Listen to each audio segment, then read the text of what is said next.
नाज़रीन आदाब, मैं हूं खालिद शहबाज। आप देख रहे हैं गवाह न्यूज़। त्रिपुरा में जहां हिंदू इंतहा पसंद तंजीमों के जलसों के दौरान मुस्लिम कश फसाद भड़क उठे थे, जहां चुन चुनकर एक ही फ़िरक़े की दुकानों और इबादत गाहों को निशाना बनाया गया था, हालात अभी भी कशीदा हैं। हुकूमत हक़ाइक़ की पर्दापोशी कर रही है। इल्ज़ाम है कि पुलिस की कार्रवाई एक तरफ़ा है, दूसरी रियासतों के सहाफ़ियों और NGOs के नुमाइंदों को मुतासरा इलाक़ों के दौरे से रोका जा रहा है। एक खौफ और दहशत का माहौल बनाकर रख दिया गया। मुमताज़ सहाफ़ी आबिद अनवर ने अक़वाम मुत्तहिदा से सवाल किया कि उसे तो इंसानी हकूक़ की फ़िक्र रहती है। तालिबान हुकूमत के अफ़गानिस्तान में इक़्तिदार आने के बाद इसे एक एक खातून और बच्चे की फ़िक्र थी। अब त्रिपुरा के मुसलमानों पर ढाए जाने वाले मज़ालिम से आँखें क्यों बंद रखी? शायद इसलिए कि अक़वाम मुत्तहिदा यानी यूनाइटेड नेशंस ने विश्व हिंदू परिषद को एक सक़ाफ़ती तंजीम करार दिया था। त्रिपुरा का ये फसाद बांग्लादेश के फसादात का रद्द-ए-अमल समझा जाता है, जबकि बांग्लादेश की हुकूमत ने फसादियों के खिलाफ कड़ी कार्रवाई करते हुए कम से कम 500 अफराद को गिरफ्तार किया था। त्रिपुरा के दौरा करने वाले जमीयत उलमा हिंद के जनरल सेक्रेटरी मौलाना हकीमुद्दीन कासमी के मुताबिक कम से कम 1 दर्जन मसाजिद को नुकसान पहुँचाया गया। तमाम सियासी जमातें मुजरिमाना खामोशी इख्तियार किए हुए हैं, हत्ता कि ममता बनर्जी भी खामोश हैं, जिनकी कामयाबी में मुसलमानों के वोटों का भी अहम रोल रहा। नेशनल मीडिया तो आग पर तेल डाल रहा है, बल्कि फसादात को भड़काने में इसका अहम रोल रहा। गुलबर्गा में हाल ही में एक ज़बरदस्त रैली त्रिपुरा फसादात के खिलाफ मुनज़्ज़म की गई।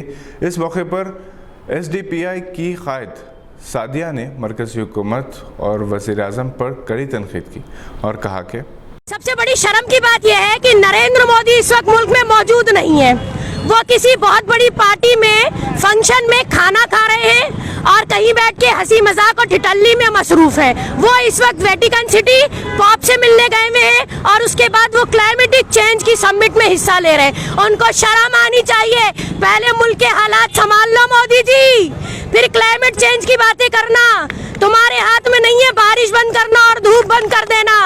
कि त्रिपुरा का जो चीफ मिनिस्टर है, जो खुद एक बांग्लादेश से भागा हुआ भगोड़ा है, जो खुद ही ऑलरेडी एक क्रिमिनल बैकग्राउंड रखता है, पहली बात तो शर्म की यही है कि वो चीफ मिनिस्टर है। दूसरी शर्म की बात यह है कि वहाँ मुसलमानों पे जिस तरह वायलेंस हो रहा है, हमारी मस्जिदें जलाई गई, हमारे कई कुरान जला दिए गए, हमारे लोगों को बेघर किया जा रहा है, हमारी औरतों की अस्मत रेजी हो रही है। हमें तकलीफ है और हमें बहुत तकलीफ है।